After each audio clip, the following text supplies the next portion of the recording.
All right. Thank you, Emily. Thank you, Rio. Good morning and good afternoon, depending on where you are in the United States. But anyway, so today we're going to continue on with some of the content that was delivered back in December of last year.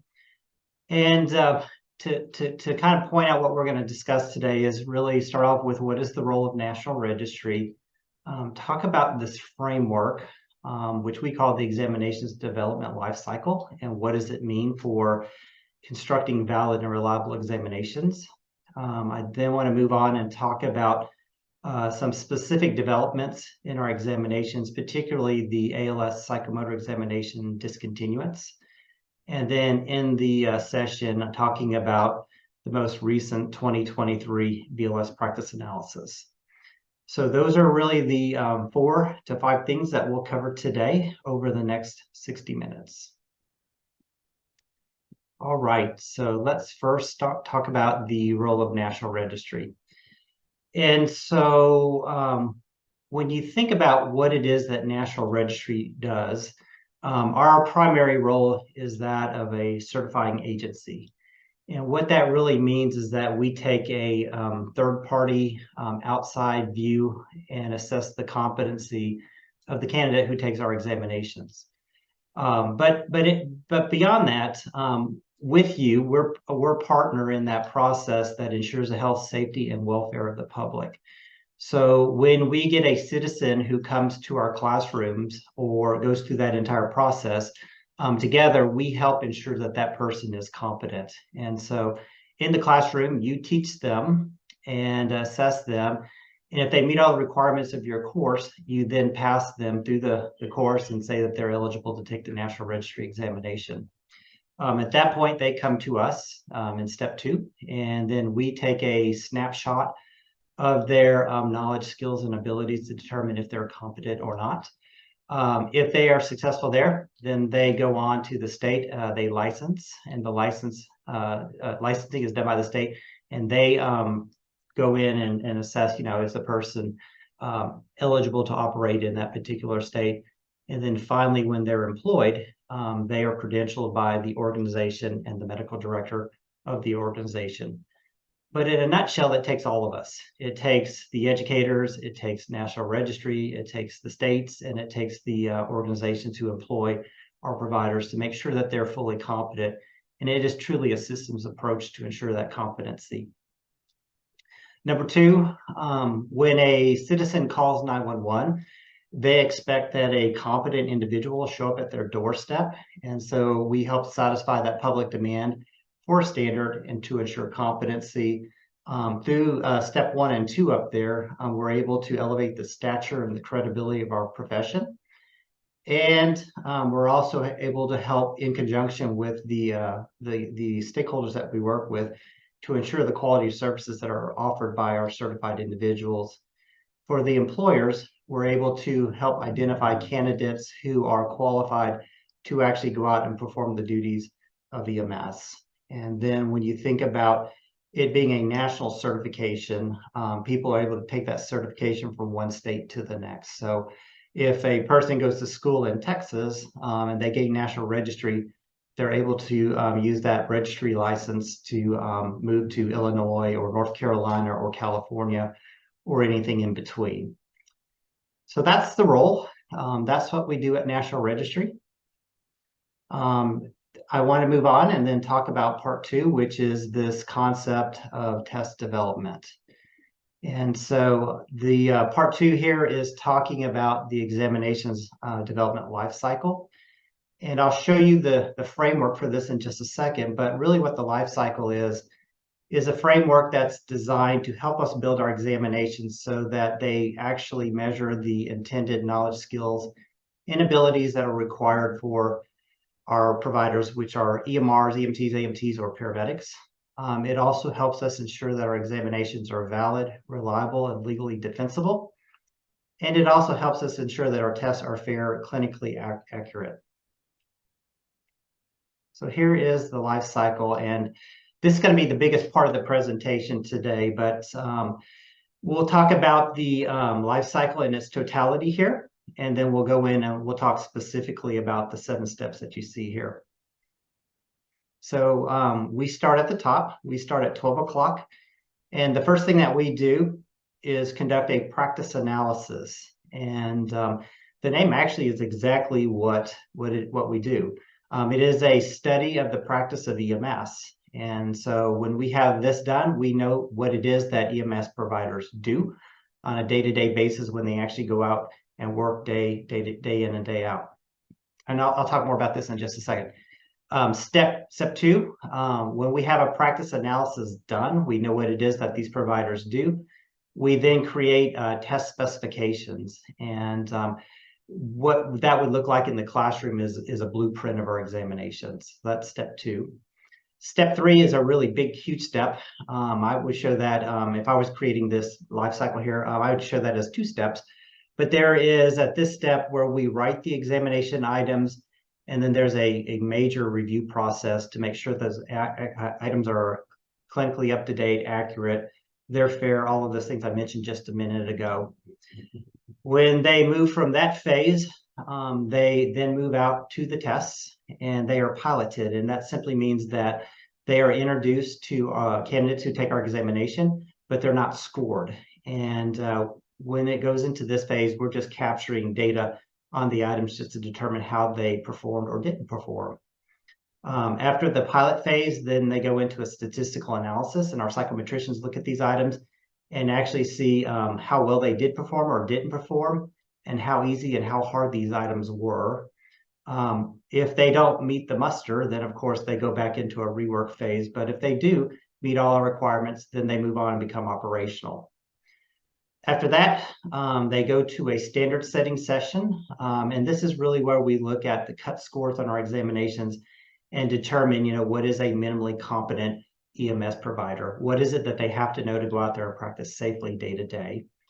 And then the final step there is this ongoing evaluation, where every time we take examination items off of the active test, we look at them and evaluate them and make sure that they're meeting the metrics that they're supposed to meet. If they don't, then they get removed from the test, and new items are inserted into the test. But that's an ongoing evaluation, and that actually is done daily. We're always looking at the performance of our items every single day. So that's the life cycle. Those are 7 steps. I'm going to go into each of those steps in a lot more detail here, but that's kind of the big picture. That's the roadmap of where we're going. So, okay, back to this first step. As I mentioned a minute ago, the practice analysis is that it's an analysis of the practice of EMS.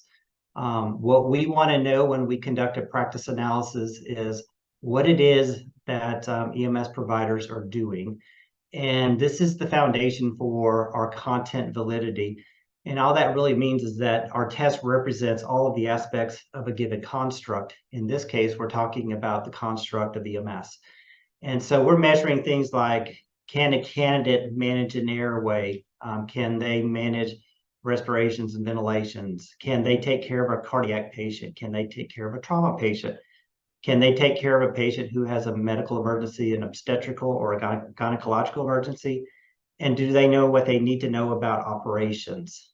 And so we also want to know here, what's the populations of patients that they're seeing? Are they seeing, how many adult patients are they seeing, pediatric and geriatric patients? These are all things that help us construct our examinations.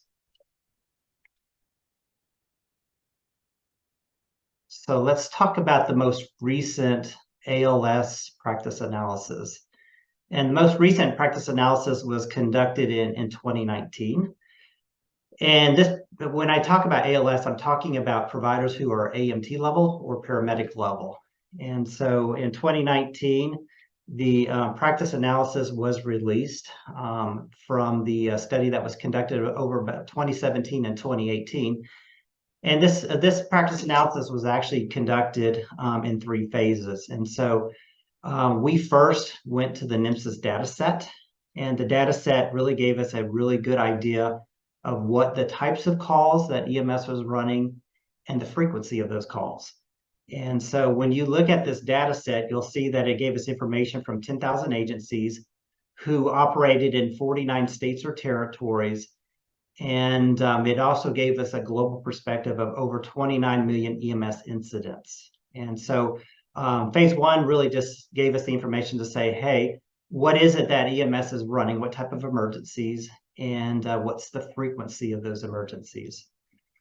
But that didn't tell us enough. We needed to know more. So in phase two, we moved on and we worked with 4,000 participants who helped us identify, okay, that's great. We know what people are doing, what they're responding to, and how often. But it really doesn't tell us about the incidents that have high potential for harm if we don't do things correctly, or those incidents that have high criticality. And so the best illustration I can give you here is I think nobody would be surprised if I told you the number one adult emergency in America was traumatic related. And we'll for sure put that on our examinations. But one of the emergencies that didn't show up with great frequency is like a pediatric cardiac arrest. And yet, as you know, that's highly important that we know how to manage those incidents because there's high potential for harm and those patients have high criticality.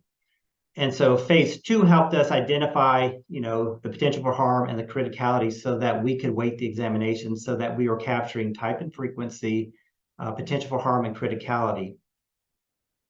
With phase one and phase two, then we moved on to phase three. And in phase three, the National Registry brought numerous subject matter experts in several different panels to talk about these types of calls, the calls with high harm potential and criticality. And we wanted to identify, what are the tasks associated with responding to those calls. And when we had those tasks identified, we wanted to know what are the skills, the knowledge, and the abilities that a candidate had to know to actually practice in a competent manner. That phase three was actually led by industrial and occupational psychologists from the University of Akron. And they helped us identify those tasks and those KSAs that we would eventually want to test for our examinations. The 2019 practice analysis was done in a super duper manner. And it actually informed the folks who wrote the education standards and the folks who wrote the most recent scope of practice model. So it was a very big project. It actually took several years to conduct, but the three phases helped us get a good understanding of what it is that EMS does. Give you a few little bit going off the path a little bit here, but when you look at what are the top 5 emergencies for adult and pediatric, they're listed on this slide. What's remarkable to me about this is they're almost the same 5. The only thing that really trades out is the syncope and fainting is number 5 for the adult, and the seizure is number 4 for a pediatric encounter. And so when you think about it, these are almost the same top 5 emergencies that we're seeing. And this is, a finding from the 2019 practice analysis. Why am I covering this? The reason being is, as educators, you should know that these are emergencies that you will absolutely see on our examinations because our 2019 National EMS practice analysis indicated these are some of the most common emergencies that a EMS provider will run when they leave the classroom and start taking care of patients in the 911 setting. Another thing I don't have on the slide here, but when you look at the proportion of calls, 94% of them are adult and about 6% of them are pediatric.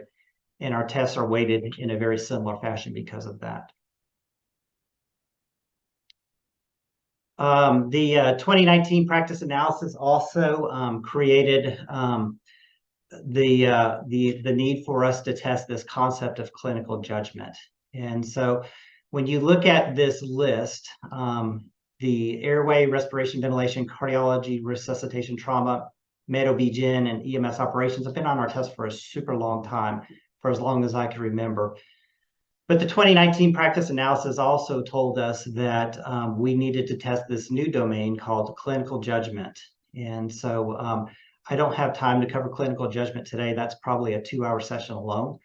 But it is a new domain, and that domain will be tested starting July 1, 2024. And the clinical judgment domain also includes aspects of leadership and communication.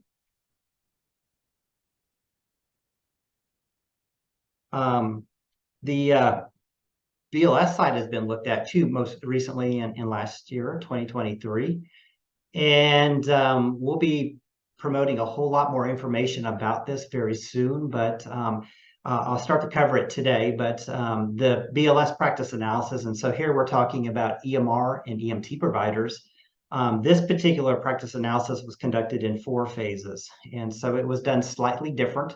It was done with a different group of psychometricians and SMEs, but the results were very similar. And so phase 1 was a observational study where staff went out and rode with various EMS providers. The goal here was to identify those tasks and generate the knowledge, the skills, and abilities that are needed for a clinician to go out and practice at the EMR and EMT level.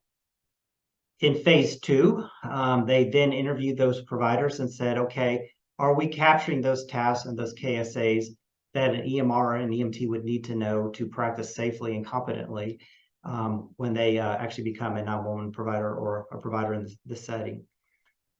Phase 3, SMEs were brought to Columbus, who included educators, EMRs, and EMTs, and they were all asked, hey, look at this task list, look at these KSAs that have been identified, and let's make sure that they're accurate.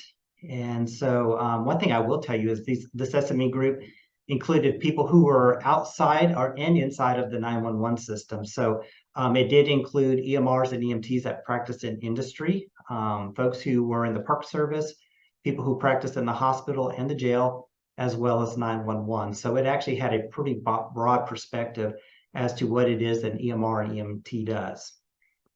In phase 4, with all of that captured and validated through observation, interviews, and a SME panel, it then went to a survey. And the survey went out to about 800 participants, and they helped us validate those tasks that are performed by an EMT and an EMR when they actually go out and practice. So here is the new content areas that will probably begin somewhere in 2025. But they did identify the domains as being scene size up and safety, primary assessment, secondary assessment, patient transport and treatment, and then operations. So these are the domains, and this will be the new look for the BLS examinations in the near future.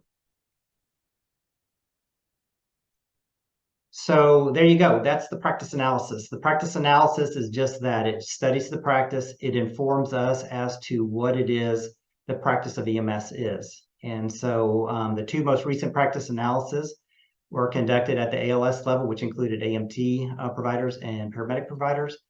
And then last year, we conducted a BLS practice analysis, which captured those tasks, those KSAs of the EMRs and the EMTs.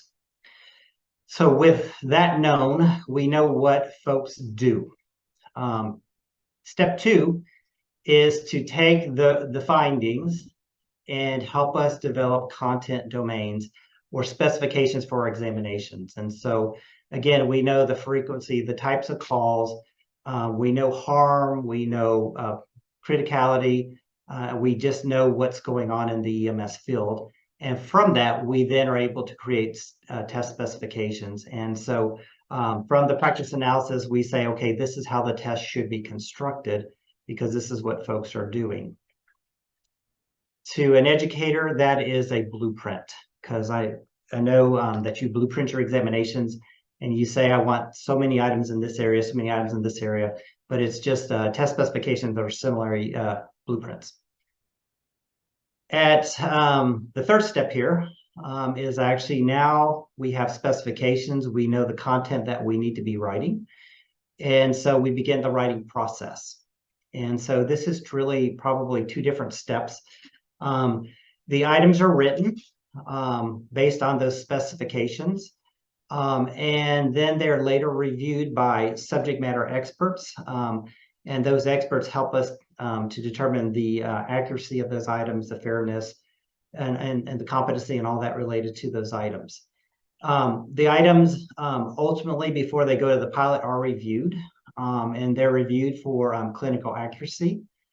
Every single item at registry has a reference and a rationale behind what is the correct answer and what is the incorrect answer. These items go through an internal review where we look at them to make sure that they meet our style and our branding. And also, it also goes through an editorial review where we have an editor to look at these items and make sure that they're grammatically correct and it meets our style guide. When we write items, these are our goals.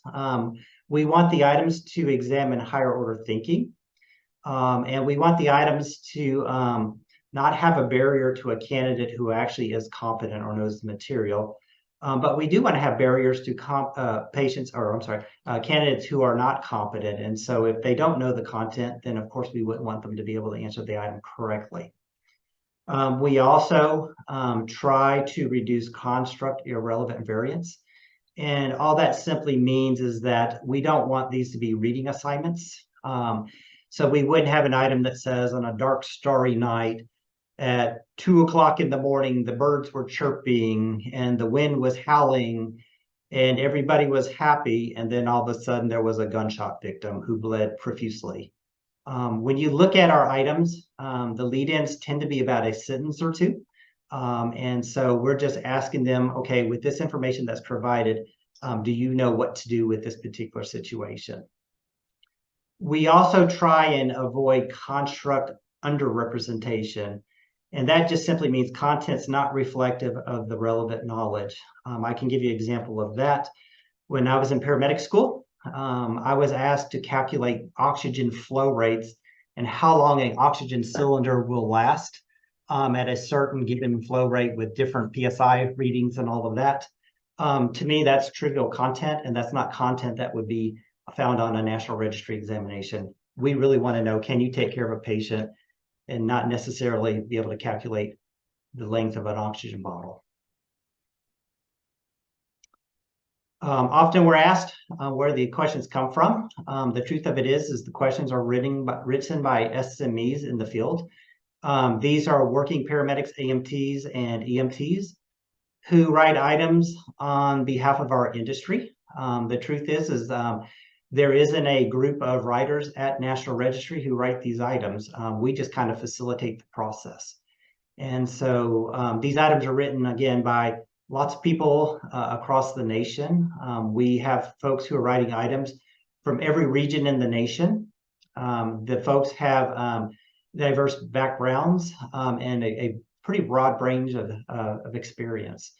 And these people who write these items are trained by us so that they know how to write a high quality item for the examination.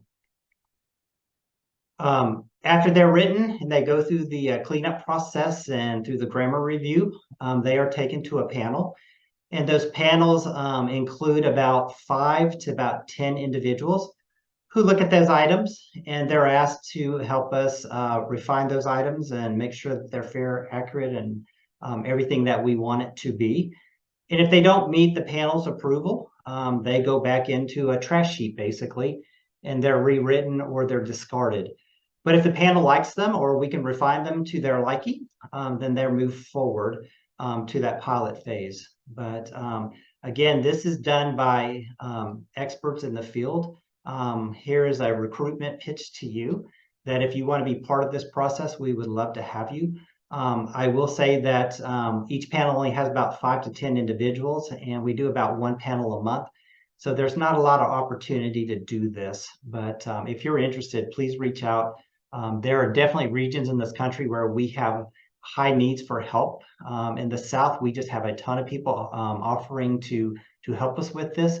But there are other regions in the nation that just doesn't really aren't as quite as volunteering. And so again, if you want to be part of a panel, we would love for you to reach out to us and let us know of your interest. Okay, so now the items have been written. The items have been reviewed, both internally and externally. We've gotten the thumbs up from that SME panel to say, hey, this item looks really good. Let's put it out there and see how it pilots. And so then we move on to that pilot phase. So at this point, the examination items are placed on a test and they're piloted. And that just simply means that candidates answer these items, the items are unscored, and so it doesn't count for or against them on their test, but it's helping us gather metrics to determine the quality of the item and how does it perform. Those items are piloted with a minimum of 300 candidates. If they don't have 300 candidates, they can't come off the test, but once they have 300, we can take them down and then actually examine them to see how they performed. When they are examined, the statistical analysis, we look at the item difficulty. Before we put it out there, when it's in that right review phase, we have no idea how difficult the item is. We can guess, we can make estimations, but the truth of it is until the item goes live and people actually answer it, we don't know how difficult it is. And so with the pilot phase, we are then able to gather metrics to tell us, oh, that item was super easy, or that item was super hard, or it was somewhere in between. We also look at, does the item, help us identify the candidates who know the content and don't know the content? Because items that, what we call item discrimination, we want those items to tell us, hey, those candidates who did really well were able to answer this. The candidates who didn't know the material weren't able to answer that. We can see that in the metrics. And of course, we're always looking at bias in our items to make sure that they don't impact any particular subgroup in a harmful way. Nadine, our lead psychometrician, our director of psychometrics, I asked her to put together a statement about this statistical analysis here. I'll be quiet here in just a second, but I do want to point out a couple things. The midway through this paragraph, it says the item must meet rigorous standards before it can move forward as a scored item. These standards are on item quality, are based on professional standards, published standards from NCCA, which is our accrediting body, as well as organizations that create standards for educational psychological testing. And so if these items don't meet these metrics, we simply just don't use them. We take the data that we gathered, we can see why an item did or didn't perform, and then we're able to rework that item, and it would never go operational unless it passed the metrics.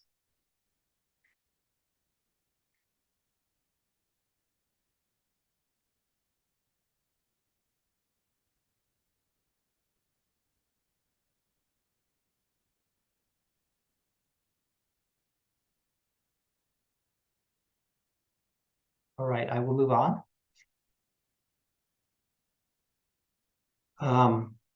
When we have a new practice analysis, we then take some sample items, some sample tests to an SME group.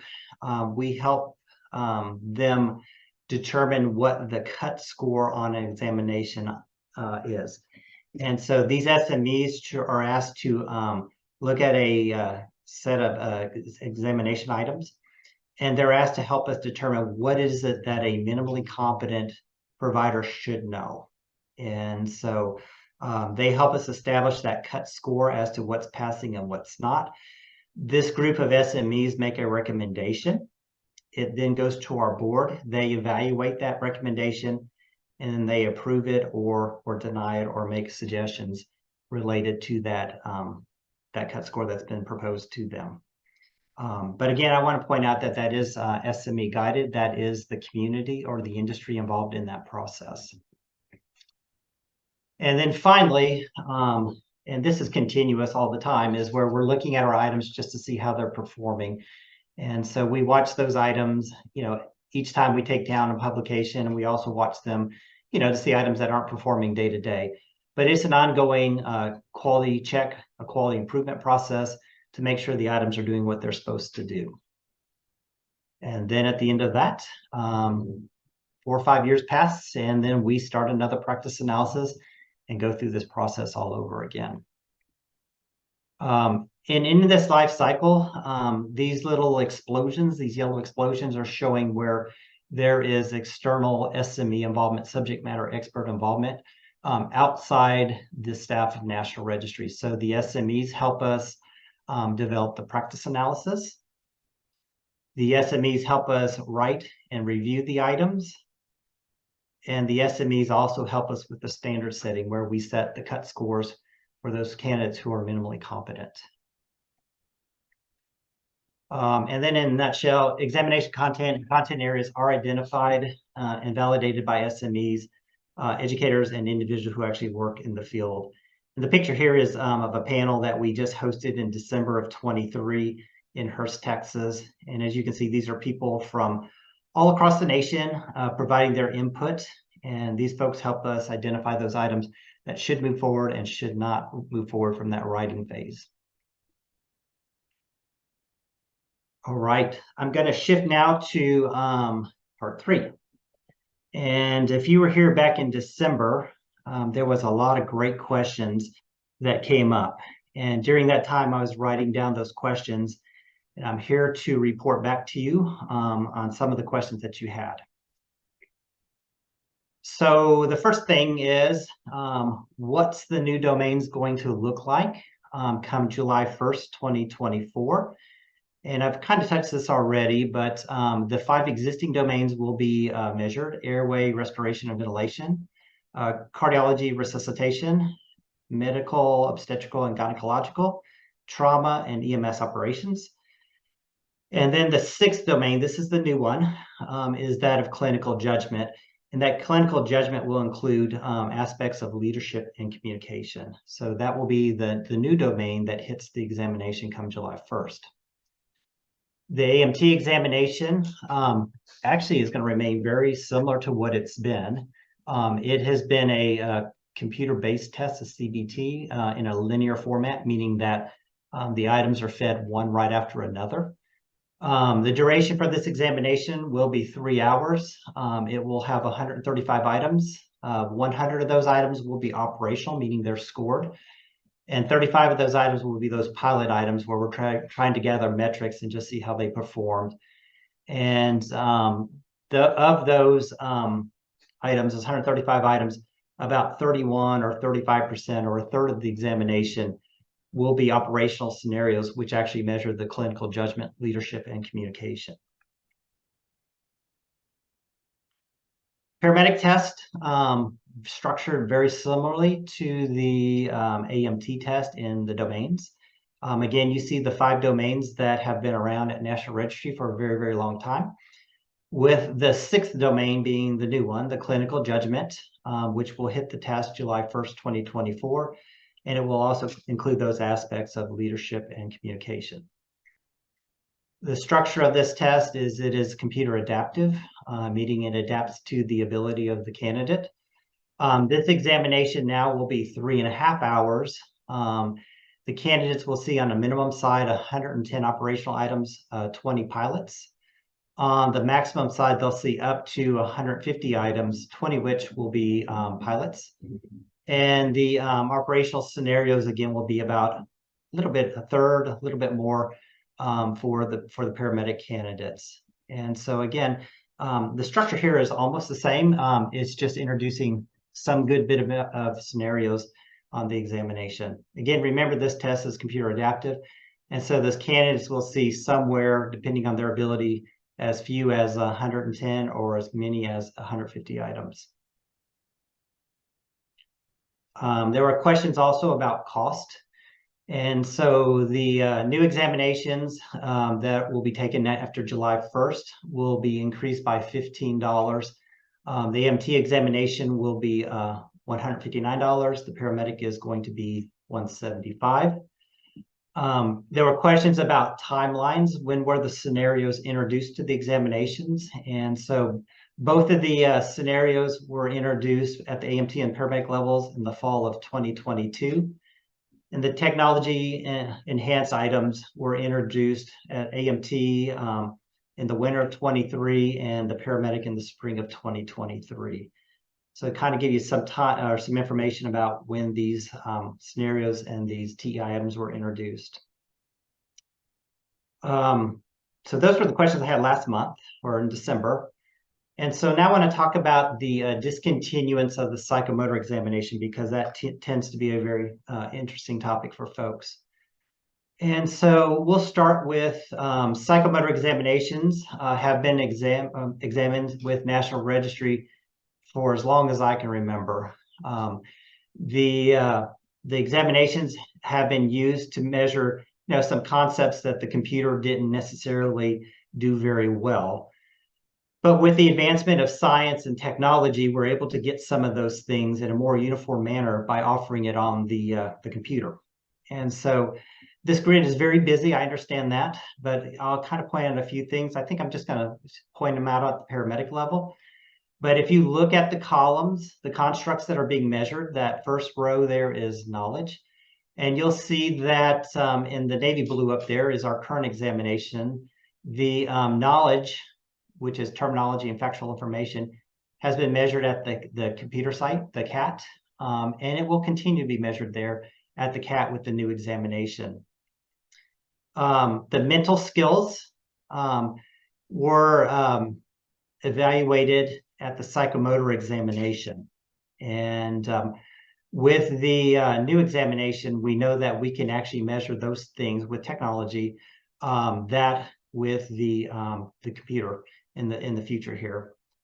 The abilities, the clinical judgment, the leadership and communication, that was being measured by the psychomotor examination. We know that we can do that with the computer with the clinical judgment scenarios. So those mental skills and those abilities are going to be measured through the scenarios with the technology enhanced items on the future examination starting July 1st. And then finally, this is the biggest question usually that I tend to come across is, well, how do you know that these folks can perform these skills? And so in the past, we were doing that with a skills examination. And the way that's going to be done in the future is through the attestation of the school having a student minimum competency or portfolio of those skills. And how is that better? Really, I'll tell you, there's really three reasons here. Instead of doing a one-day, one-event examination where everybody comes back after they've completed the course and do a day-long testing, the testing of those skills will be done over a longer duration, meaning that we'll start capturing skills competency from day one. So we'll be able to see that these candidates are able to perform skills in the lab. When they move to the hospital site or the clinical site, we'll be able to capture it there. And then finally, when they move to the ambulance, we'll continue to capture that skill development and that skill competency. So it's really from the beginning of the class to the very end of the course instead of a single day. The other perk is that these skills competencies are being measured in differing sites. So it's not just back in the classroom at the end of the course. We capture that skills competency in the lab, in the hospital, in the field setting. And also, instead of being a single evaluator, because it's in differing locations and over a longer duration, there's going to be multiple evaluators. And so all of that will be captured in a portfolio. And that's how we'll know that that person has that competency in those given skill sets. Again, if you're a school, you can continue to do skills testing if you want. There's nobody saying that you can't do that. In fact, if you feel like that's necessary, you should do that. But again, our method is now going to be this portfolio package that shows competency over a longer period with multiple evaluators and in different settings. So that's how I would answer that question that often comes up. The other rationale behind this decision is National Registry is an accredited certifying body. We are accredited by the NCCA. NCCA was formed in 1977, and their goal was to develop standards of excellence and to ensure the health, welfare, and safety of the public. And so in 1989, they expanded their roles to include all certifying bodies.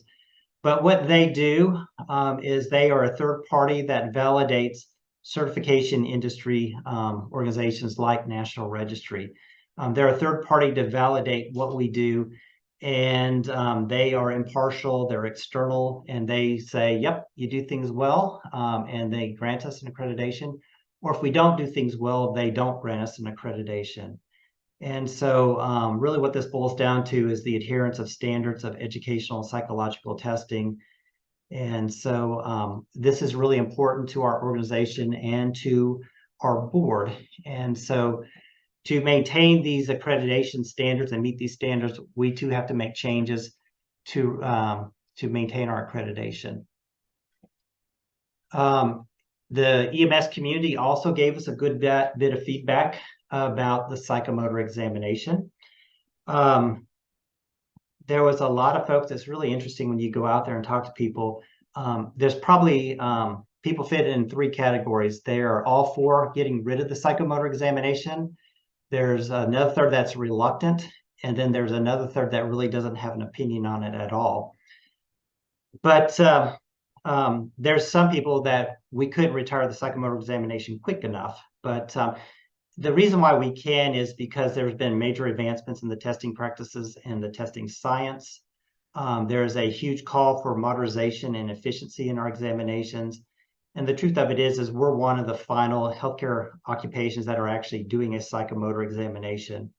And so because of the science, the NCCA accreditation, the EMS industry, we're really trying to align with the science, the other healthcare occupations, and be up to date with the best known testing practices.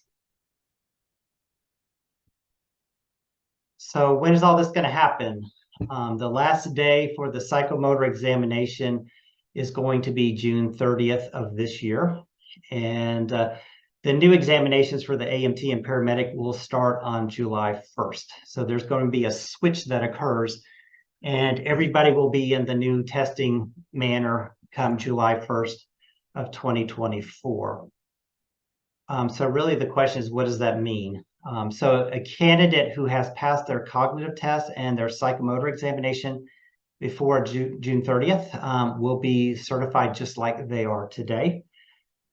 But those candidates who have not passed the cognitive or the psychomotor, so they haven't completed both portions of the examination by June 30th, will go into the new process. So these candidates must take the new AMT and paramedic certification examination, whatever's appropriate to their level.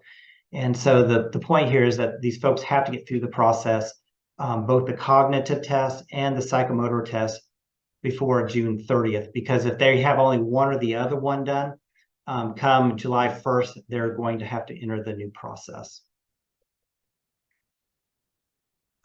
So we are working hard to provide our stakeholders with support and resources. We do have a good bit of emails, social media blasts. We're putting resources on our website to help people prepare for this change. We remain committed to fair, accessible, and reliable examinations. And of course, we too have policy constraints and things that we have to adhere to maintain our accreditation and to be up to date and using the latest science when we build our examinations. We have hosted or are working with NAEMSE to host 4 different workshops that talk about how does an educator prepare their staff, their program, their students for this new concept of clinical judgment.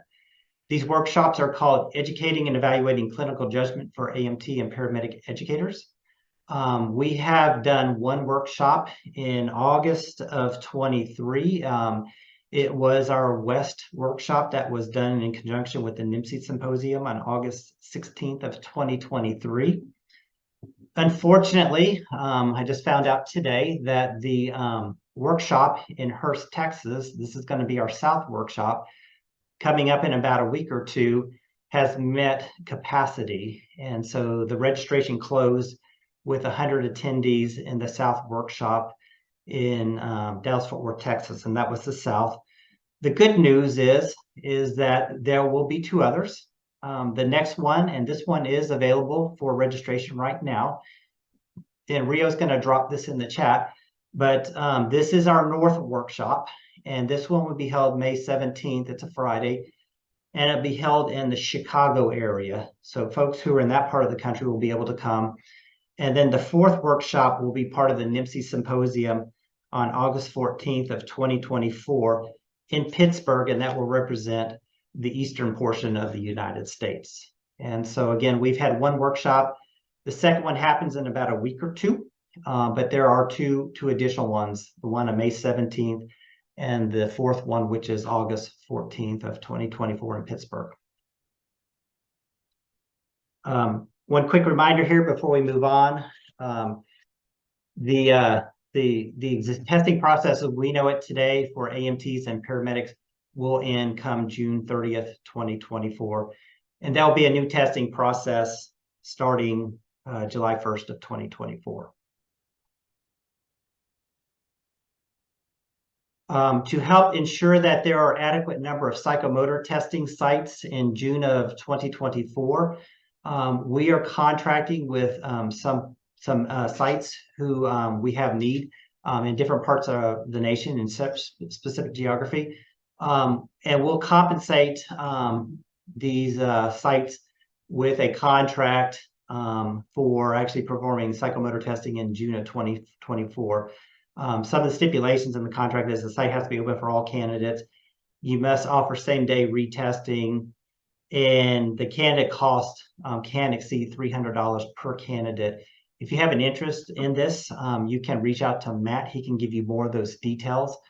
But we will contract with sites where we have need. And so again, I know right now our bigger needs is kind of in the mountain region, believe it or not. We would love to have a site in that area so that we would have for sure guaranteed psychomotor testing in that region of June of 2024.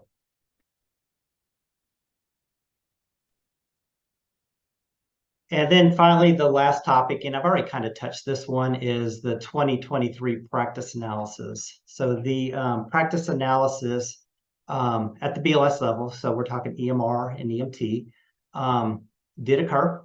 And the impacts will probably occur sometime in 2025.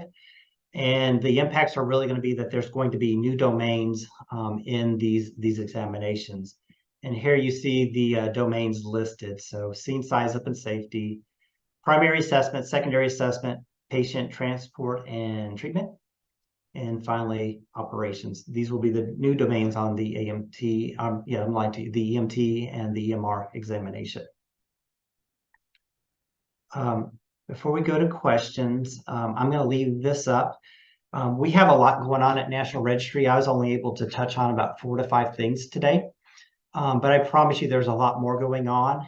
And if you go to this QR code, it will take you to our page that discusses our key initiatives and some of the things that are occurring at National Registry. It's a great way to stay up to date with what we're doing at National Registry and just kind of have a summary of what's going on. And of course, if you have other questions, please reach out and we would love to address those. So that's kind of everything that I had to present today. And we'll go back to questions. Okay, the first question comes from Christine Loretano. Does every exam taker, regardless of their score, get exposed to pilot questions? And are the same pilot questions given to everyone, or is it randomized? Yes, every candidate does see pilot items. Do the candidates see the same pilot items? The answer is no, because again, remember the paramedic test is computer adaptive, and so they could see differing pilot items. Okay, the next question comes from an anonymous attendee. Since the rollout of scaled score reports, students are not getting much out of the results other than that they failed. Is it possible to bring back a little more detailed report on what category they are not passing in? I'm going to direct that person to this QR code. In the key initiatives, there is a good bit of information about skilled scoring. And I think that would have a more comprehensive response than I could do here in the next 9 minutes.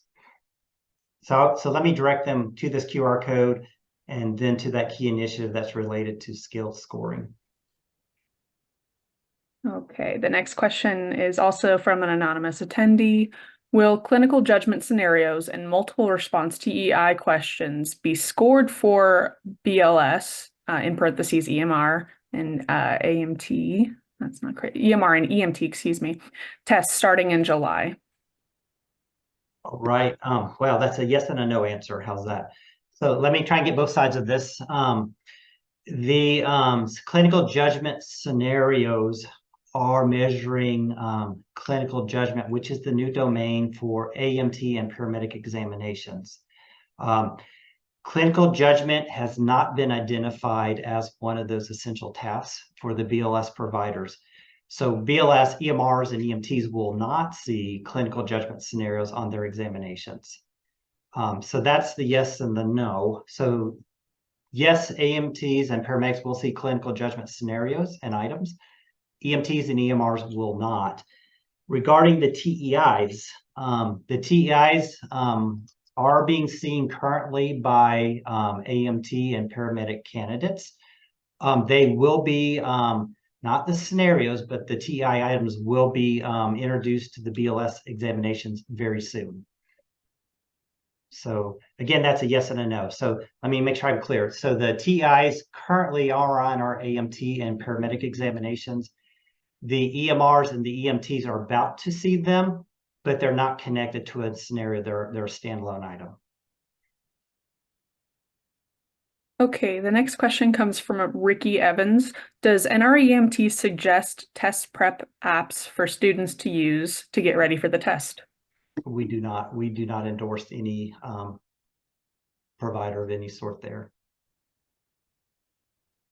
Okay, the next question comes from Mark Self. Are SMEs geographically distributed? If not, why? Yeah, they are.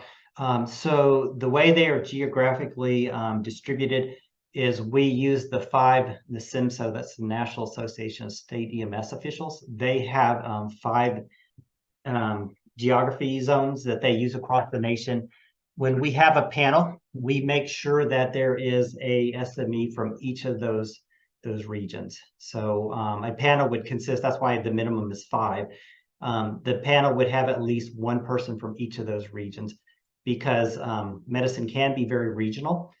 And the purpose of having those at least 5 SMEs is to flush out any regionalness with a particular item. An anonymous attendee asks, are questions weighted based on difficulty? No. Again, the AMT test is a linear examination. The weighting comes during the standard setting. So they look at the examination in its totality and decide what is the cut score for that examination. At the paramedic level, a candidate, again, the test is adapted to them, and the item can move quickly with that candidate to determine, are they above that cut score or below that? And when the test has a 95% confidence interval that they are competent or not, it then shuts off. And that's why you have that variability between 110 and 150 items. Okay, the next question comes from Gary Hall.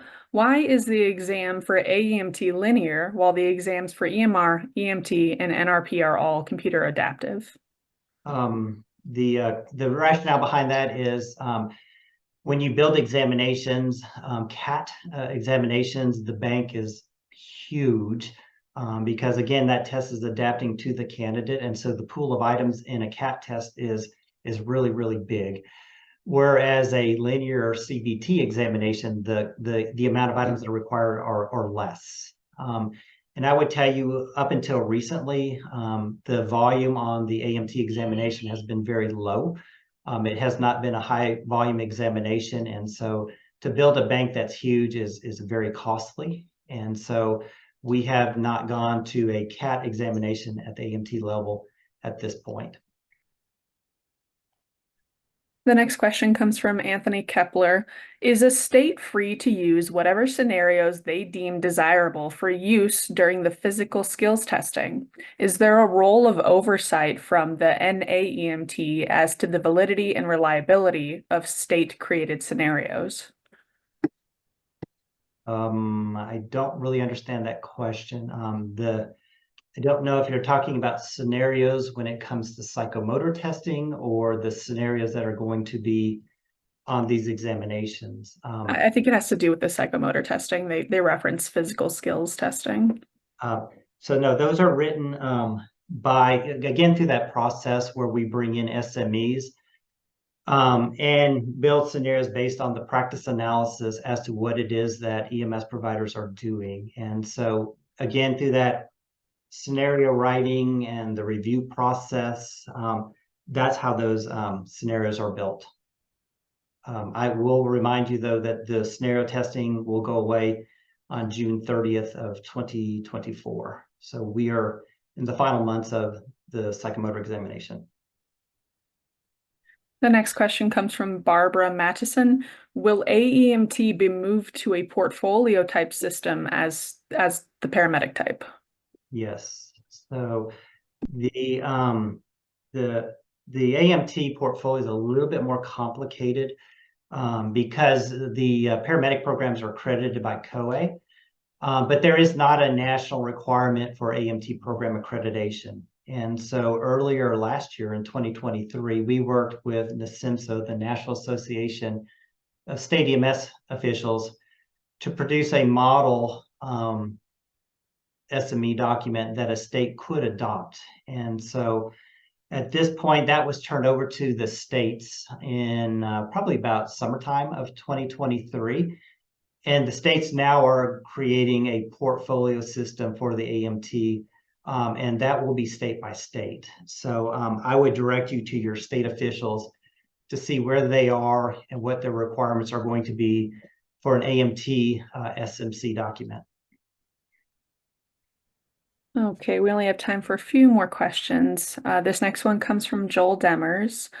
Please repeat what I think I heard. An AMT or paramedic candidate who has taken and passed the cognitive exam by June 30th, 2024, but not yet passed the psychomotor exam, will be required to take the new cognitive exam on or after July 1st, 2024. There's a couple of different questions kind of along these same lines, Paul. Yes. So yeah, so I went back to that slide. So here it is. Candidates, first row here, candidates who have passed the cognitive and the psychomotor prior to June 30th, they passed, they're certified, period. That one's easy. Number two here, candidates who have passed the cognitive examination before June 30th, but not completed the psychomotor examination, will have to enter the new process on July 1st. The opposite is true. Candidates who have passed the psychomotor examination prior to June 30th, but have not passed the cognitive, will then have to enter the new process on July 1st. So yes, I think if I heard the question correctly, that is correct. They have to complete both the psychomotor and the cognitive by June 30th, or they have to enter the new process come July 1st. Okay, we have time for one more question. It comes from Jeremy Ricks. On the scaled score reporting document online, it mentions that things are not changed in the method of scoring, but the grading system has. If someone performed subpar in one area, based on that reading, will they still fail even if they are exceptional in all others? Does this mean they will still fail just because of one area and us educators are just not able to figure out what their weaknesses are? Yeah, our tests have never been scored in the subscales or those domains. The tests have always been scored based on the overall performance. So it is entirely possible that somebody could do poorly in one subscale and do very well in another and actually pass the examination, because the examination is based on its totality, the scoring. Again, it's not scored by ARV, cardio, med-OB-GYN, trauma, or ops.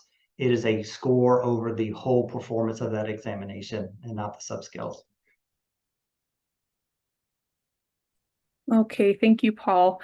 So we are at the end of our time here. I dropped an email into the chat. So if we were unable to answer your questions live today, please reach out to support@nremt.org. Also, check out our key initiatives link that Paul has up right here. Thank you all for coming. We want to thank the National Association of EMS Educators for hosting us today. We very much appreciate that partnership. Rio, Paul, any last words for folks? No, thank you for attending. We're glad to have you. Yes, thank you, Paul and Emily, so much for being here. We also super appreciate our relationship with the NREMT. Everyone, I did put a link in the chat to obtain your CE from this webinar, but tomorrow you will receive a follow-up email with all of the information that you need and a link to the presentation and the recording. So with that, I hope everybody has a fantastic rest of your day, and we will see you next time. Thank you.